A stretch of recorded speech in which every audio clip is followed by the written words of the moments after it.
Strung up to one of the pikes while they were still alive, and then she would carve their heart out while they were alive. You And know, then she what the what? Bro, what? Carve their heart out while they're alive? Oh, this is a whole different type of evil, bro. This is a whole different type of. Like this is the devil's daughter, bro. At this point, bro. Like, what is wrong with her, dog? What?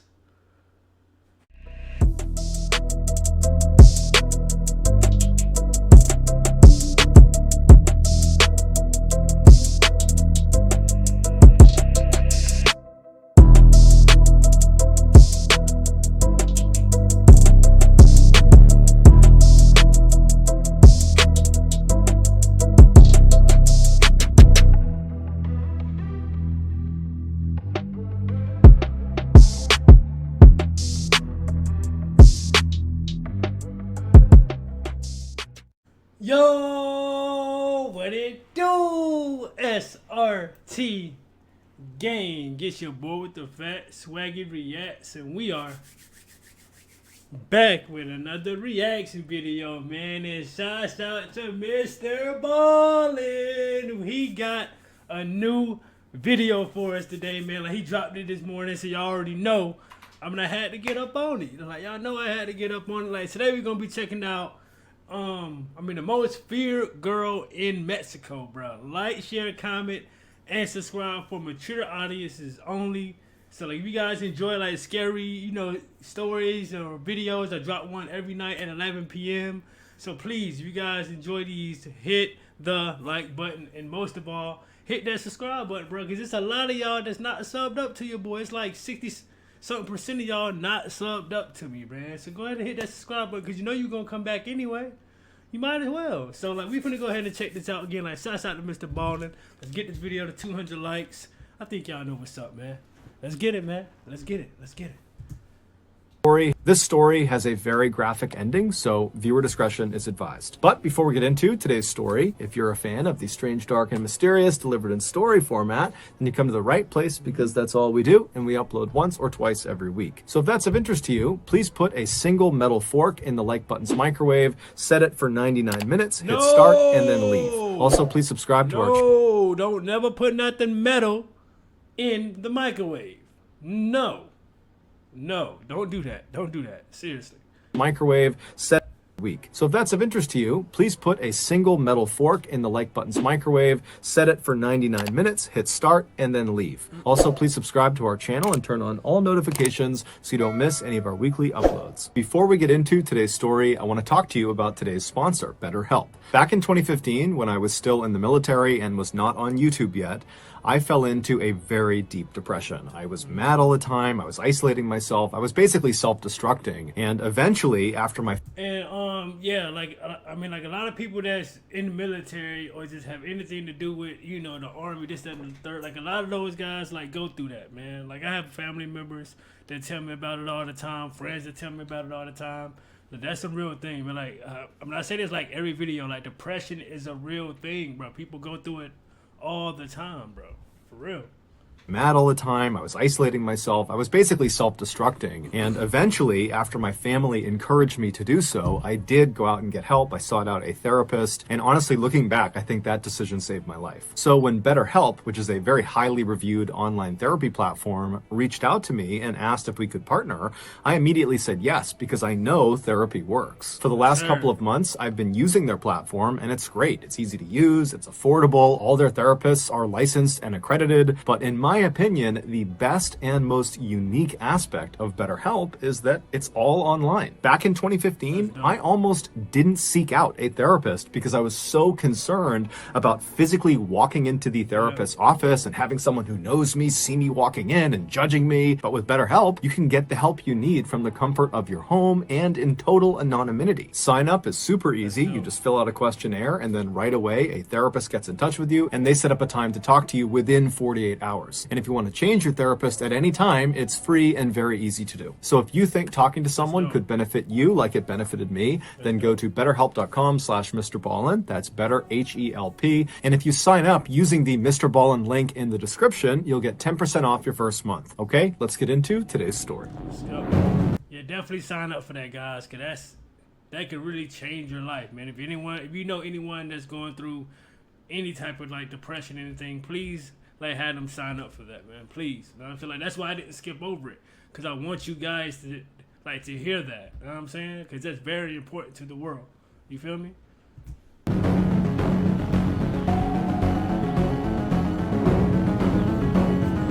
Let's go, Mr. Ballen. Talk to me. Let's go. The cave.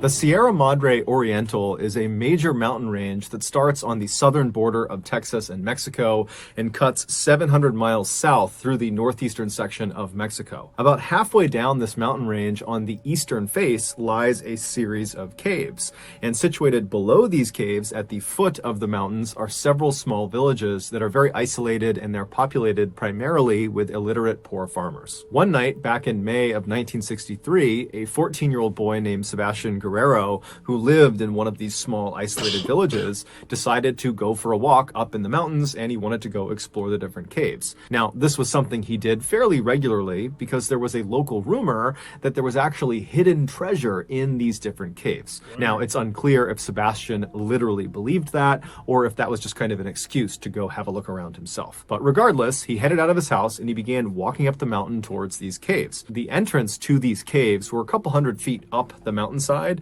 and then each of the various entrances, which ranged in size from fairly small to enormous, were spread out a couple of miles in each direction. So Sebastian starts walking up the mountain towards the first entrance he can see. It's dark outside, he's got no flashlight, he's just walking up, and as he's walking, he notices off to his right, fairly far away from where he was, there was light coming out of one of the cave entrances. And he had never recalled seeing light coming out of any of these caves. Nobody ever went in these caves, especially not at night.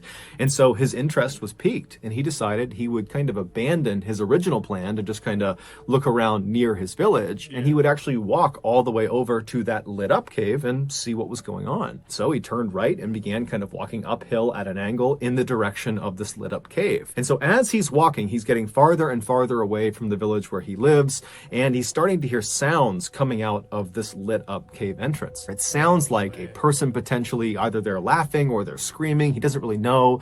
He's thinking, maybe someone's having a party inside one of these caves. He has no idea. But after he gets maybe 200 or 300 feet away from this entrance, he realizes it's definitely a person, and they're definitely screaming. And it does not sound like they're screaming out of joy. It sounds like they're screaming because they're scared or they're in pain. And as he's getting closer and closer and closer to this cave, his anxiety is starting to ramp up because he's really starting to be frightened by what he's hearing, and he's starting to realize there's more than one person inside of this cave. In addition to the person that is screaming out, there also sounds to be a large contingent of other people that are either singing in unison or chanting in unison, but some group of people are doing something in unison. What the hell is they doing? Like a cult thing, and they're probably sacrificing one of their members, or like a trespasser or something like that, maybe? Like, what's going on right now? In unison, but some group of people are doing something in unison while some other person is screaming out. And so he's really starting to get nervous about this cave, but he just can't help feeling curious about what was going on. And so he just continued walking until he was maybe 10 feet. See, that's the difference. See, us black people, like, the second we hear some shit that's out the norm, like somebody's screaming and doing all that, we're not investigating. We getting the hell out of there, bro. I mean, there's nothing here for me to see, so we out of here. But people gotta go investigate, which is, I mean, each his own, but listen. Feeling curious about what was going on. And so he just continued walking until he was maybe 10 feet away from the entrance to this cave, and he plopped down behind a rock. And so he's not really sure if it's a good idea to look. He doesn't want to be spotted by whoever is in there, but finally he kind of works up the courage. He takes a deep breath and he slips out from behind the rock, and he goes right to the edge of this big opening, maybe 10 foot across opening, and he peeks his head right around the edge of the opening, and he looks inside, and what he sees causes him to just freeze in terror. Then his survival instincts just kick in, and he turns and he starts running down the mountain away from this cave. He has no idea if he's been spotted or not, but he's sensing that someone could be chasing him, and so he is just running as if his life depended on it. And he would not run back to his village. Instead, he would run nearly 10 miles to the nearest police station. And when he gets so whatever it is, bro, it's bad, bro. It's bad. I'm pretty sure he's about to tell us, but I'm pretty sure it's about to be bad. Like someone's probably being tortured or some crazy shit. Like, there, he busts through the front doors and he's totally hysterical. He's drenched in sweat, and the police officers are totally caught off guard, and so they're trying to tell him to calm down. And so Sebastian finally would kind of compose himself, but then he just was not able to describe what he had seen inside of this cave. Whatever he had seen, he knew it was bad, but the words were just escaping him. And so the way he described it to police was he basically thought he saw vampires. And as soon as he began describing vampires to the police, they're thinking to themselves, okay, I don't know what's going on with this kid, but this just cannot be serious. And so they consoled him and kind of calmed him down and said, look, kid, you know, I don't know what you're talking about. You know, if there's any news that comes out of something happening in the cave that's bad, you know, I'm sure we'll hear about it and we'll follow up. But for now, we're just going to bring you back to your village. And so at this, Sebastian was really frustrated, and he was kind of pleading with the police, like, no, you got to take me seriously. There's something bad happening in this cave. Someone could be hurt. Someone could be dying. I don't know, but you got to go to this cave. You got to go see what's going on. But the police at this point, they're just not really interested. And so they ultimately do just drive him back to his village. And so he goes back into his home. The police go back to their station, and everyone just kind of goes to bed for the night. The next day, when Sebastian wakes up, he just can't shake what he saw inside of that cave. And so he would once again run back to the police station. And when he got there, he began pleading with the police, like, you gotta go see what's inside of this cave. I'm telling you, there's something awful in there. See, and I'm now that the guy's coming back, bro. I mean, the cops don't have a choice but to go look, bro. Like, come on, bro. Like he's coming up there for a reason because he clearly saw something. Time, one of the police officers, his name was Luis Martinez, he would say, you know, okay, kid, bring me to this cave and I'll have a look around. And so Luis and Sebastian, who was very grateful, they left the police station, they hopped in a police car, and they took off. And then later on in the day, the other police officers, who were not really paying attention to this cave thing, they realized that Luis and the boy had not returned yet, and Luis had not checked in via his radio. And so at some point in the afternoon that day, the other officers began calling out to Luis. They began calling him on his radio and trying to figure out what's going on, but he wasn't responding. And so the police thought that was odd, but they thought, you know what, I'm sure he'll be back soon. There's got to be an explanation for this. But the rest of the day would go by without Luis reaching out to them, and he didn't return with the boy. And so by that evening, the other officers were genuinely concerned that, you know, something bad had happened to their colleague. And so they tried calling Luis a few more times on the radio. It didn't work. And so the officers, they made their way over to Sebastian's village, and they found Sebastian's family, believing that, you know, maybe the boy was back and he could give some insight into where Luis went. But when they talked to Sebastian's family, they would say, hey, you know, he's not back yet either. And so both Sebastian and Luis at this point have not talked to anyone all day, and they are missing. And so the police, like, they went up to the mountain and the same thing probably happened to them. Like they got spotted, and like, bro, come on, bro. And like the guy tried to warn y'all in the beginning, like, look, let's go up there as a group and see what's going on, but y'all just want to wave it off, and now possibly like one of your like fellow officers like could be dead. police at this point, they realized this is an emergency. They need to figure out where these two went. And so they were kind of understaffed. And so they contacted the Mexican army and they explained, we're missing one of our colleagues. We're missing a child from this village. And so the Mexican army would actually send out a military unit to assist them in going and finding these two people. And so the unit, they show up later that night, and the police and the Mexican army, they head out to where this cave was. And when they saw what was inside the cave, it would shock the world. To understand what was found inside of this cave, we need to go back 6 months to December of 1962. That month, two brothers, Santos and Cayetano Hernandez, who made their living basically traveling around Mexico, stealing from people and swindling people, they decided they were going to pull off their biggest heist yet. they were going to rip off an entire town. Their plan was to go into a small, fairly isolated village that was populated primarily with poor and illiterate people, and they would go in there and they would convince the villagers that they, the brothers, were actually prophets of an exiled Incan god. And if these villagers... Here we go, like this coat. I told you, a coat, something pretty... I told y'all, man. Actually prophets of an exiled Incan god. And if these villagers did everything they said, they would make them rich. And so the village the brothers identified as their target was a place called La Yerba Buena, which was located right at the foot of the Sierra Madre Oriental, right below where that cave was that Luis and Sebastian went to investigate.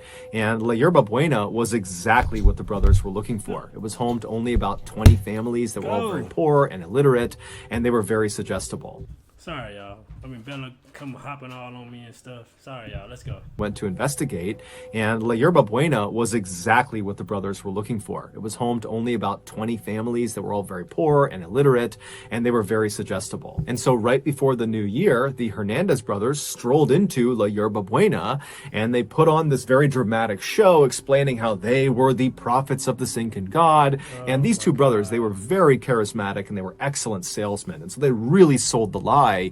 And these villagers, who were very vulnerable and cut off really from the rest of the world, they believed them. They thought this was their big break. They're going to be rich. We just have to do whatever they say. And so almost immediately, the villagers effectively became the Hernandez brothers' slaves. They would give them anything they wanted and do anything they wanted. But man, like in this where it takes its turn right here. You know what I'm saying? They pretty much want to start killing people, like using these people, using these families to possibly kill people. And like, yo, this is man, yo, taking advantage of them not knowing a lot of people, like they're not really knowing, like they're not really like not, like they don't, you like really know what's going on. You know what I'm saying? Obviously, like I'm like lacking like education, so it's like. They're slaves. They would give them anything they wanted and do anything they wanted. Wow. But after a couple of months of this, some of the villagers started to be frustrated with the Hernandez brothers, the prophets, because it seemed like they were not really working towards making the villagers rich. Instead, it just seemed like they were horribly mistreating the villagers. And it just didn't feel like this was a relationship that was benefiting the villagers. And so when this sentiment began to kind of make its way around the 70-ish people who lived in La Yerba Buena, the brothers picked up on it, and they could have, at that point, just kind of abandoned their gig. At this point, you know, they've robbed the town dry. There's nothing left for them to give to the brothers. But for whatever reason, the brothers decide instead to salvage their operation. And so the brothers, they leave the village and they go to a city that's relatively close by, and they recruit this young woman named Magdalena Solis. She was a prostitute, and they tell her, hey, you know, we have this con we're doing in La Yerba Buena where we're pretending to be prophets of this Incan god, and they're starting not to believe our lie. And so we need you, if you're willing, to come with us and pretend to be an actual Incan goddess. And so when you show up, they'll know that we were serious, that we have a direct line to the... Yo. Ain't no way, bro. Ain't no way, bro. And so when you show up, they'll know that we were serious, that we have a direct line to the Incan gods and goddesses, and they'll believe us again, and they'll fall back in line. And so Magdalena, she likes the idea of participating in this con, and so she agrees to do it in exchange for some money. And so she, along with the Hernandez brothers and Magdalena's brother, his name was Eliezer, and he functioned as her pimp, those four people, they went back to Yerba Buena, and when they got there, the Hernandez brothers snuck Magdalena past all the villagers up to that cave up in the mountains. And they put her in the back of the cave. They kind of hid her behind some rocks, and they dressed her up in an Incan goddess costume. And then once she was in there, the brothers went back down to the village, and they rounded all the villagers up and said, come on, let's go up to the cave. We have a special ceremony for you. And so the villagers made their way up to this cave. And once they were all inside, the Hernandez brothers used some basic magic tricks and created basically a smoke screen. Once they had this smoke screen kind of billowing in the back of the cave, they secretly signaled to Magdalena, who was behind the smoke screen, and she knew that was her cue, and she leapt through the smoke and she presented herself to the villagers for the first time, and she declared herself to be a reincarnated Incan goddess. And if you don't do what I tell you to do, I'm going to kill you. And so the message she was sending to the villagers was... What the hell, bro? And I bet it worked, right? I bet it worked.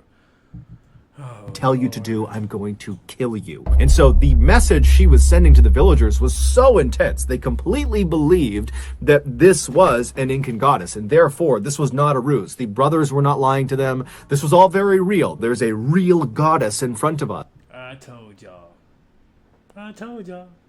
And so they immediately fell right back in line. The plan worked exactly as the brothers wanted it to. However, there was an element of their plan they could not possibly have accounted for. And that was what Magdalena did next. Even though Magdalena was fully aware that what she was getting herself into was an act, it was a con, it was not real. Despite that, as soon as she jumped through the smoke and was standing in front of the villagers for the first time and saw the looks on these people's faces as they stared up at her, and she saw their reverence for her, it had this profound impact on her. This is a woman who's never had control in her life. So now she's gonna overuse her power and do terrible things. Wow, bro. Don't give a woman that much power, man. I mean, I love the ladies that subbed up to me. I love y'all, but I'm just saying, come on, this. Wow. Profound impact on her. This is a woman who's never had control in her life. She's been a prostitute since a young age, and here she is, the most powerful person in the room, and it's not even close. And it got to her head. And so when she left the cave that night, she literally believed she was a reincarnated Incan goddess, and she was not a merciful one. Within the first few days of her stay at La Yerba Buena, Magdalena used threats of violence on the villagers to completely take over the village. She very easily supplanted the Hernandez brothers at the top of the power structure. Now, the Hernandez brothers probably were quite surprised to see this happen because they were expecting Magdalena to play more of a prop role to keep them in power, not the other way around. Right. But ultimately, they kind of just went along with it because through Magdalena's control over the villagers, they were able to continue to exploit the villagers. And so they were getting what they wanted out of this relationship. Within a few weeks of being in La Yerba Buena, Magdalena was not only abusing every villager in every horrible way imaginable, she also was becoming completely delusional. She convinced herself that in order to survive, she needed to start drinking blood. And so she demanded all the villagers... See, here we go. Here we go with this shit here. Drinking blood. Bro, you a whole prostitute. You was drinking... You know what? No comment. What the... To survive, she needed to start drinking blood. And so she demanded all the villagers provide her with blood. And so in fear of retribution, the villagers began slaughtering all of their farm animals and their own pets so Magdalena could drink their blood. For weeks and weeks and weeks, the horrible abuse Magdalena would dole out on the villagers would continue, and these blood rituals would continue. And then finally, sometime in April, 2 of the villagers decided, you know what? I've had enough. I don't believe Magdalena is actually an Incan goddess. I don't believe the Hernandez brothers are actually prophets. I think this is all a scam. And so they decided the way they would handle this is they were just going to flee the village.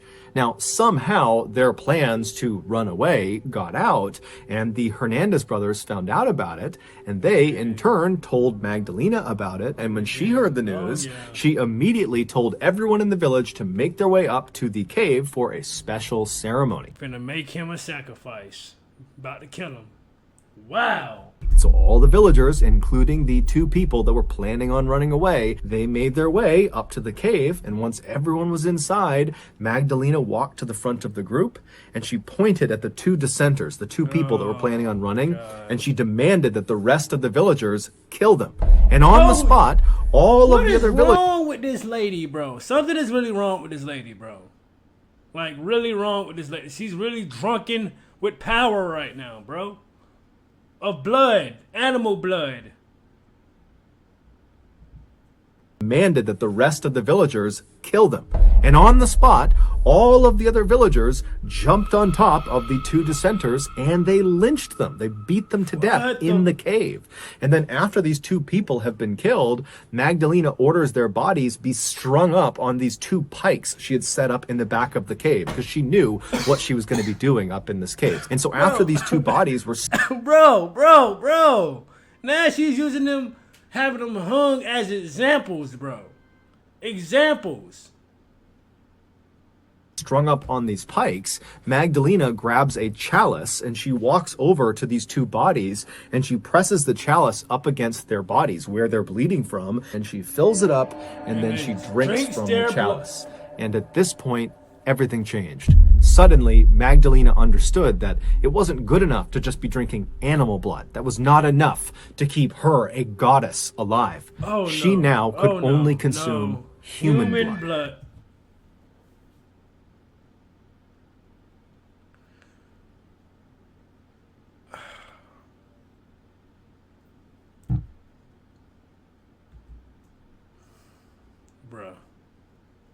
A goddess alive. She now could only consume human blood. And so for the next several weeks, periodically, Magdalena would order everyone in the village to go back up to the cave for a blood ritual, which they all knew what this entailed. This no longer had anything to do with animals. This was human blood rituals. Bro. She would order them up and they would have no idea who was going to be the sacrifice.